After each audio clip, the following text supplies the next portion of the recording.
এইবার পয়গম্বর জিজ্ঞাসা করেন যে গাধা, তোমার মালিক কি তোমাকে ঠিক মতো খাবার দেয়? বলে হ্যাঁ, আমার মালিক আমাকে ঠিক মতো খাবার দেয়। বলে তোমার কি ঠিক মতো খেয়াল রাখে? বলে হ্যাঁ, ঠিক মতো খেয়াল রাখে। ঠিক মতো ঘুমাইতে দেয়? হ্যাঁ, ঠিক মতো ঘুমাইতে দেয়। তো কোন জিনিসের কমতি হয় না? বলে না, কোন জিনিসের কমতি হতে দেয় না আমার মালিক। তো বলে তাহলে সেই মালিকের সাথে তুমি এমন খারাপ আচরণ কেন করো যে তুমি রাত্রি বেলায় চেঁচামেচি করো, তার ঘুমের ডিস্টার্ব করো, এটা কি তোমার জন্য শোভা পায়?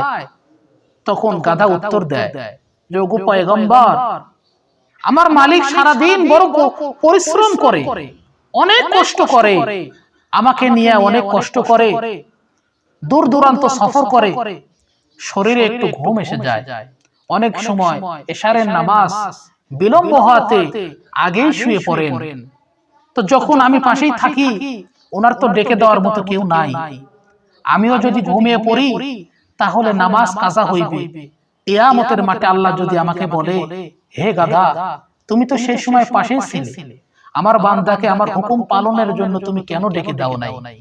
তাহলে আমি গাধা আল্লাহর কাছে কি জবাব দান করব?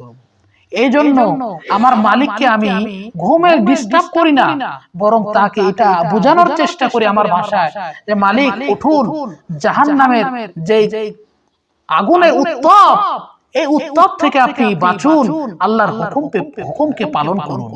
এই জন্য আমার মালিককে আমি ঘুমের থেকে ডিস্টার্ব করি, যাতে আমার মালিকটা উঠিয়া মহান আল্লাহ রাব্বুল আলামিনের শুকরিয়া পালন করেন এবং তিনার কাছে দুহাত তুলে মনের সকল দুঃখ কষ্টকে তুলে ধরেন। এই জন্য আমার মালিকের আমি ঘুমকে নষ্ট করার চেষ্টা করি। জোরে বলেন না সুবহানাল্লাহ।